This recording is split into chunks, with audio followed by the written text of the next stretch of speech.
So an AR2 model is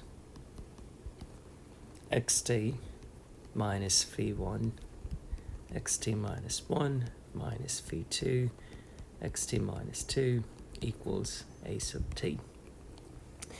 Now, if we use the backward operator, we have xt minus v1b times xt minus v2 b squared xt equals at, and xt is in common, so 1 minus v1b minus v2b squared would equal at.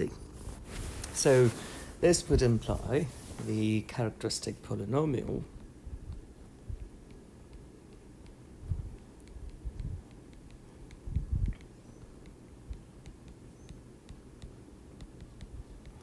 is phi, or phi of b is equal to 1 minus v1b minus v2b squared.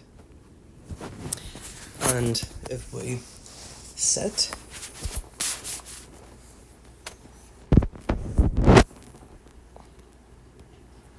or we could actually rewrite this. Let's use a different letter. If we call it b equals, say, s, then phi of s would simply equal to 1 minus v1s minus v2s squared. Now that is a quadratic function,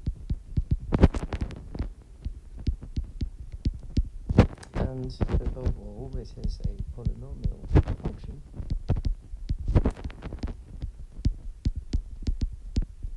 And if there is something that we know about polynomials, the polynomial functions can be factored. So what we have as phi of s can be factored into two factors.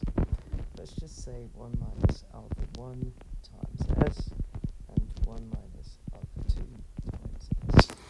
So this is a second degree polynomial.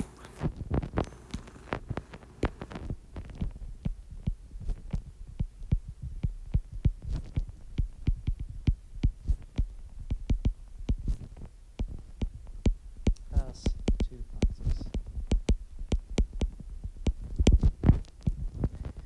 And there is a theorem behind this, and I'm going to get into that.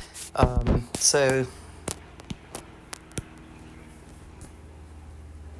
alpha 1 here is the inverse of the first root, and alpha 2 is the inverse of the second root.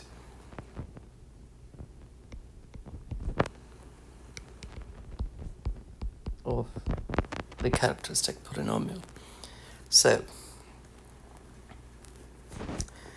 we don't want to write it as S1 inverse and S2 inverse, which is why I'm writing it as 1 minus alpha 1s times 1 minus alpha 2s. So going back to phi of s, 1 minus v1s minus v2s squared, that polynomial can be expressed as a product of 1 minus alpha 1s, 1 minus alpha 2s. So if I take the right hand side and FOIL it, I'd have 1 minus alpha 2s minus alpha 1s plus alpha 1 alpha 2 squared, which would equal to 1 minus alpha 1 plus alpha 2 s plus alpha 1 alpha 2 s squared, and that would equal the left hand side, which is 1 minus v1s minus v2s squared, and that is simply phi of s. Now by direct comparison,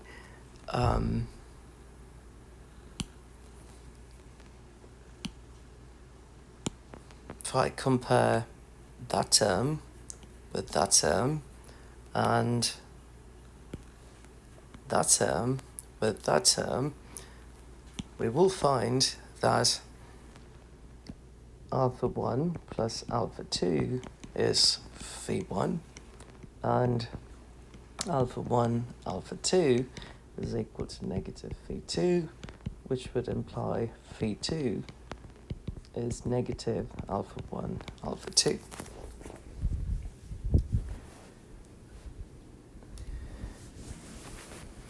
So what we have done is we have expressed phi 1 in terms of alpha 1 and alpha 2, which is simply S1 inverse plus S2 inverse, and phi 2, which is negative alpha 1 times alpha 2, which is negative S1 inverse times S2 inverse.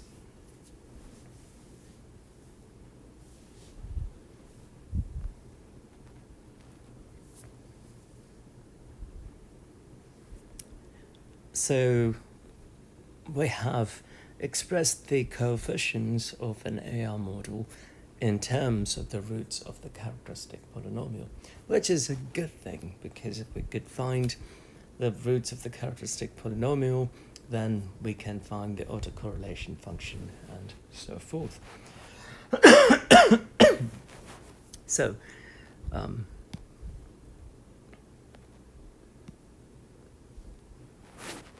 going back to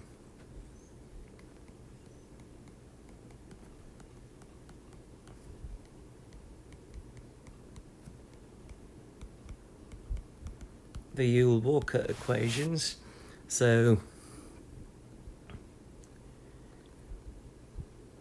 rho 1 is equal to phi 1 plus rho 1 times phi 2, and rho 2 is equal to phi 1 rho 1 plus phi 2. If I rewrite the first equation, I would have rho 1 times 1 minus phi 2 equals phi 1, which would imply rho 1 is phi 1 over 1 minus phi 2. Since I know that phi 1 is equal to alpha 1 plus alpha 2 from earlier, so we have alpha 1 plus alpha 2 divided by 1 minus phi 2 is S1 inverse, we could just use alpha, minus alpha 1, alpha 2, which gives us alpha 1 plus alpha 2 divided by 1 plus alpha 1, alpha 2. So rho 1 in terms of the roots would be alpha 1 plus alpha 2 divided by 1 plus alpha 1, alpha 2.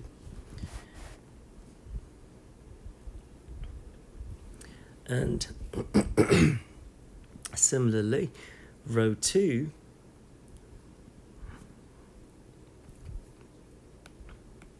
is phi 1 times rho 1, so we can rewrite it in terms of alpha plus phi 2 is minus alpha 1, alpha 2. Phi 1 is alpha 1 plus alpha 2.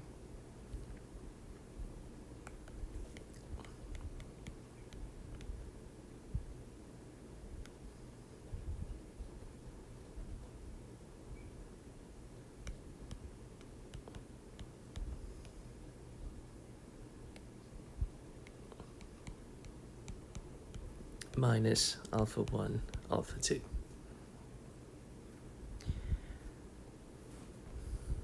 And we can rewrite this as alpha 1 squared plus alpha 2 squared plus 2 alpha 1, alpha 2 minus alpha 1 alpha 2 times 1 plus alpha 1 alpha 2, and have a common denominator 1 plus alpha 1 alpha 2. And that would give us alpha 1 squared plus alpha 2 squared plus 2 alpha 1 alpha 2 minus alpha 1 alpha 2 minus alpha 1 squared alpha 2 squared divided by 1 plus alpha 1 alpha 2. And that would equal to alpha 1 squared plus alpha 2 squared plus alpha 1 alpha 2 minus alpha 1 squared alpha 2 squared divided by 1 plus alpha 1 alpha 2.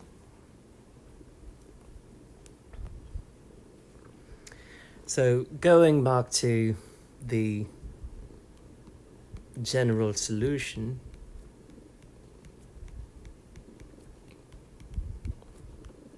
of ACF, rho k,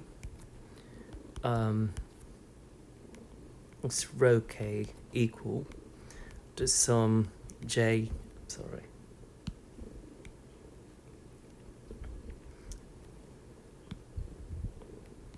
I equals 1 to v, some j equals 0 to mi minus 1, and Cij k raised j r raised minus k. So since this is an AR2 model, there could only be two roots. So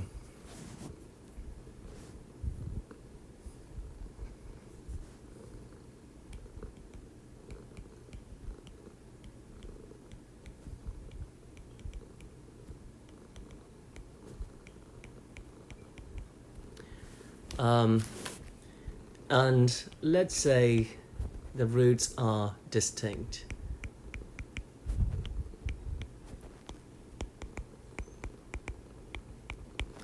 So we have rho k equals 2 roots.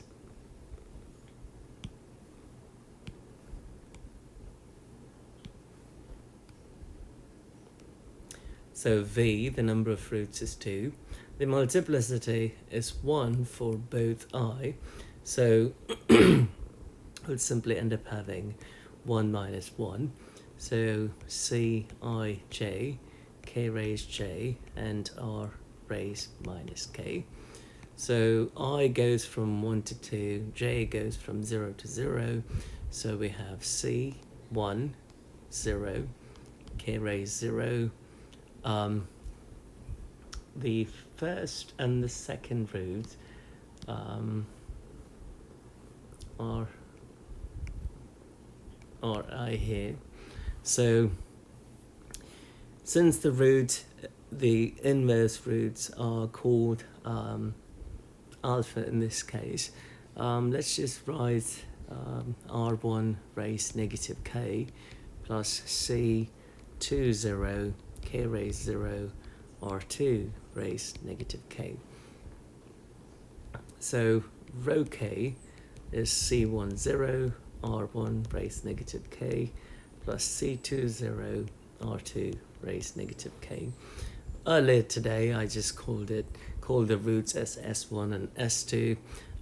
In this expression we have them as r's, so we can change it and write it in terms of s, it doesn't matter.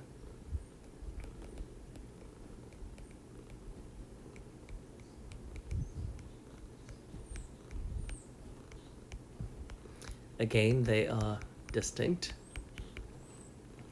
Rho k would simply be c1 0 s1 raised negative k plus c2 0 s2 raised negative k. And this can be written as s1 raised negative 1 raised to the power of k plus c2 0 s2 raised negative 1 raised to the power of k. But from earlier, we have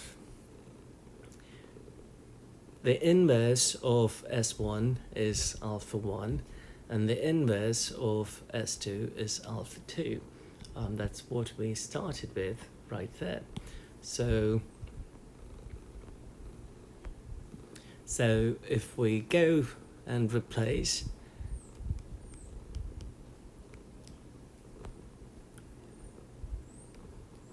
the S's by the alphas, so I have alpha 1 raised k plus c to 0 alpha 2 raised k.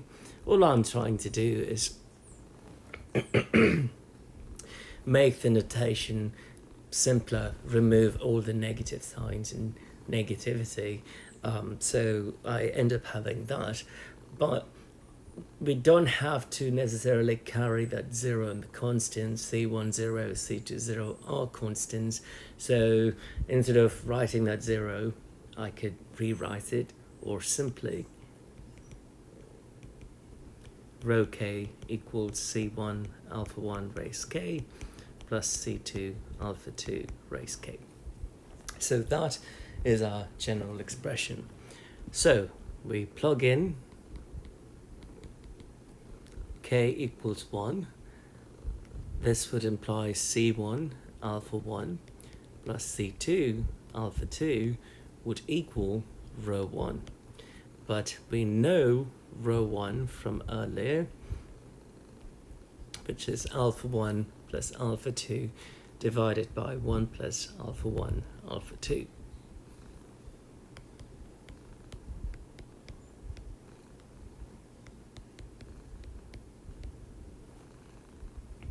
And when we plug in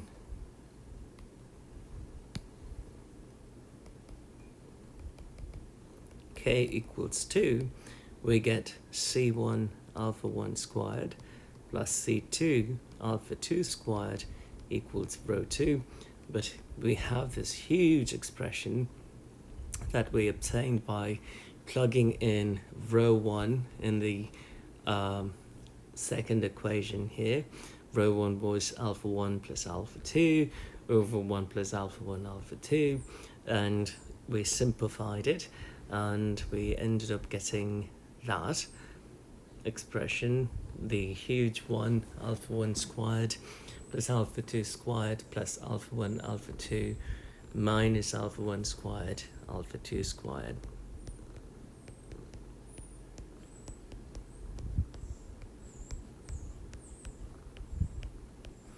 And divided by 1 plus alpha 1 alpha 2.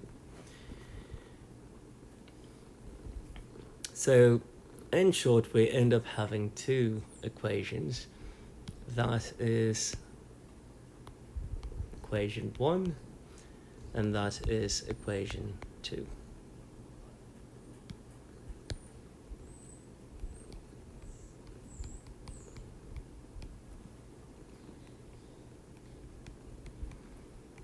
And we can use, well, it is simply a system of linear equations, and we are trying to find the constants C1 and C2. So how do we find it? If I multiply the first equation by alpha 1, I have C1 alpha 1 squared plus C2 alpha 1 alpha 2 equals alpha 1 times alpha 1 plus alpha 2 divided by 1 plus alpha 1 alpha 2. The second equation, I'm going to keep it as is, C1 alpha 1 squared plus C2 alpha 2 squared equals alpha 1 squared plus alpha 2 squared plus alpha 1 alpha 2 minus alpha 1 squared alpha 2 squared divided by 1 plus alpha 1 and alpha 2.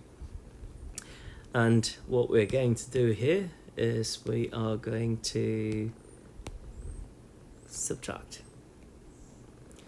And when we subtract, those two terms would go away, leaving us with C2 alpha 1 alpha 2 minus C2 alpha 2 squared equals alpha 1 plus alpha 2 divided by 1 plus alpha 1 alpha 2 minus the huge expression alpha 1 squared alpha 2 squared alpha 1 alpha 2 minus alpha 1 squared alpha 2 squared divided by 1 plus alpha 1 alpha 2.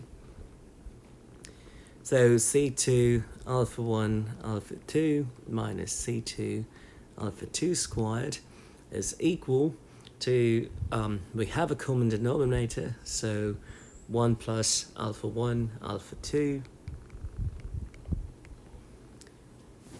We could distribute the alpha 1, we have alpha 1 squared plus alpha 1 alpha 2, distribute the negative, minus alpha 1 squared minus alpha 2 squared minus alpha 1 alpha 2 plus alpha 1 squared alpha 2 squared.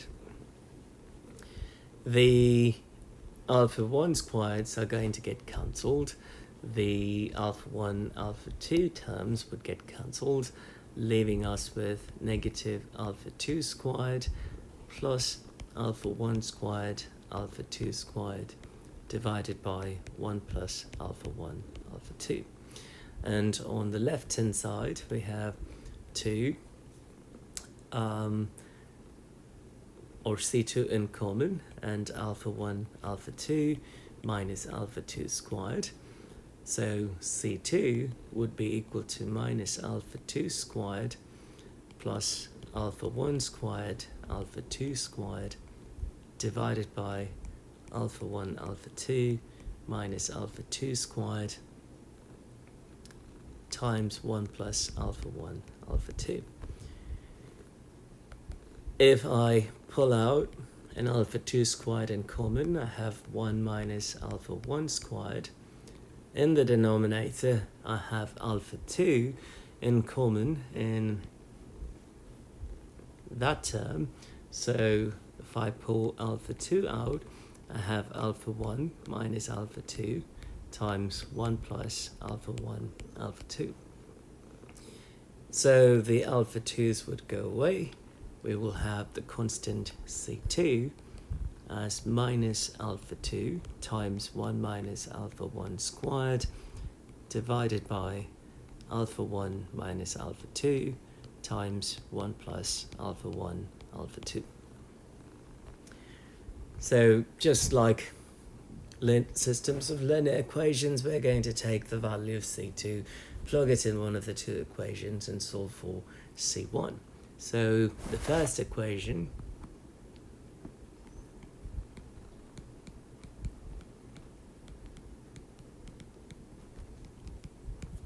C1 alpha 1 plus C2 alpha 2 is equal to alpha 1 plus alpha 2 over 1 plus alpha 1 alpha 2.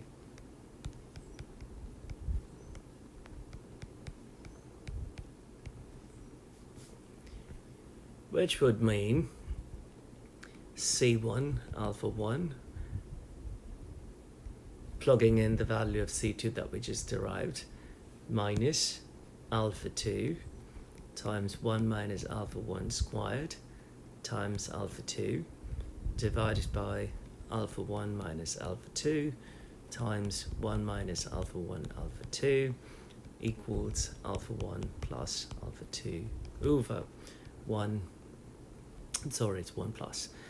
plus alpha 1 alpha 2. So C1 alpha 1 would equal to alpha 1 plus alpha 2 over 1 plus alpha 1 alpha 2.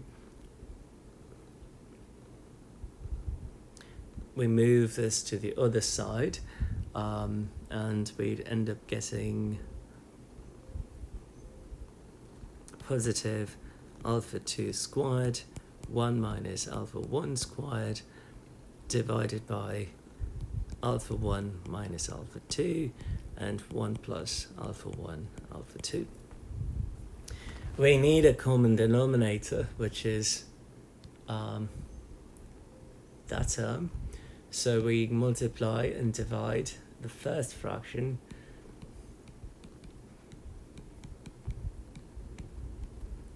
by alpha 1 minus alpha 2. So that would give us alpha 1 minus alpha 2 in the denominator.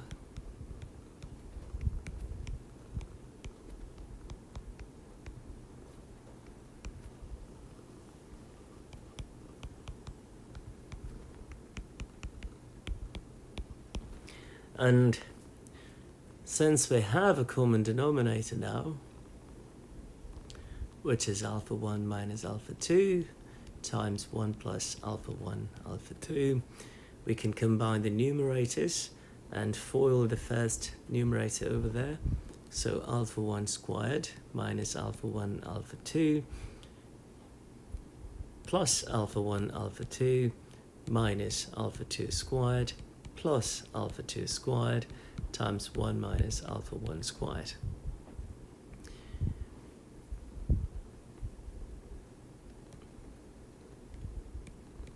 Those two terms would go away. We have alpha 1 squared minus alpha 2 squared plus alpha 2 squared minus alpha 1 squared alpha 2 squared over alpha 1 minus alpha 2 times 1 plus alpha 1 alpha 2.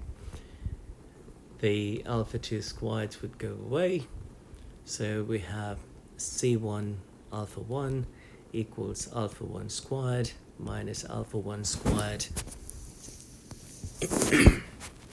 alpha 2 squared divided by alpha 1 minus alpha 2 times 1 plus alpha 1 alpha 2. And we have an alpha 1 squared in common, so if we pull that out, we have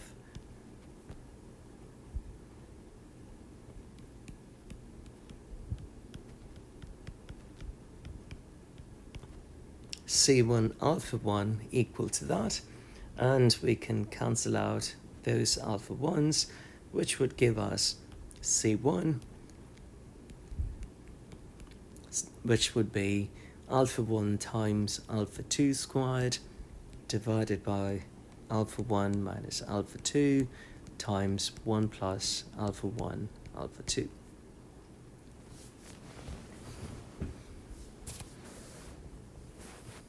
So we have the expression for C1, we have the expression for C2. Now we can go back and plug in the values of C1 and C2 in row K.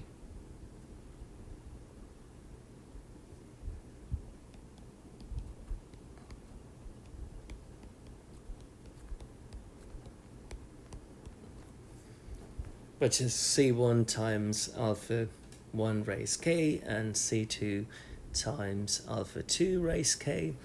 The expression that we derived for C1 is alpha 1 times 1 minus alpha 2 squared alpha 1 raised k divided by alpha 1 minus alpha 2 times 1 plus alpha 1 alpha 2. And for C2 we had the expression as minus alpha 2 1 minus alpha 1 squared divided by alpha 1 minus alpha 2 times 1 plus alpha 1 alpha 2, so multiplied by alpha 2 raised k. So we combine the alpha 1s and we could write it as 1 minus alpha 2 squared alpha 1 raised k plus 1. The denominators are identical, so we can combine the numerators. So we have minus 1 minus alpha 1 squared alpha 2 raised k plus 1 divided by alpha 1 minus alpha 2 times 1 plus alpha 1 alpha 2. And that is an expression for the autocorrelation function in terms of the roots of the characteristic polynomial.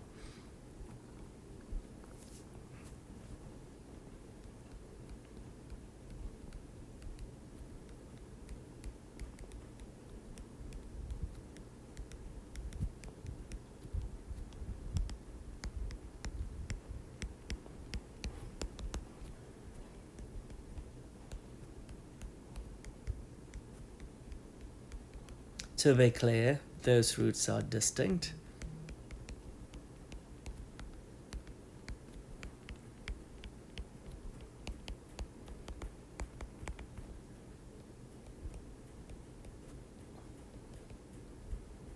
Which is phi of s, phi 1s minus phi 2s squared.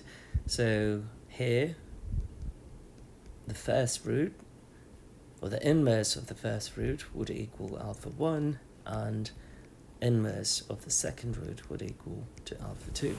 So if we know the roots s1 and s2, we can invert them and plug it in the expression we derived to find the autocorrelation function, or a general expression for the autocorrelation function. Key thing to notice here is that the autocorrelation function depends on the coefficients phi. So in turn, phi is related to the roots of the characteristic polynomial. Not directly, rather, if you go back and look at phi 1 and phi 2 from earlier, phi 1 is the inverse of the first root plus the inverse of the second root, and phi 2 is the inverse of the first root times the inverse of the second root, and with a negative sign. So that's how the coefficients are related to the roots.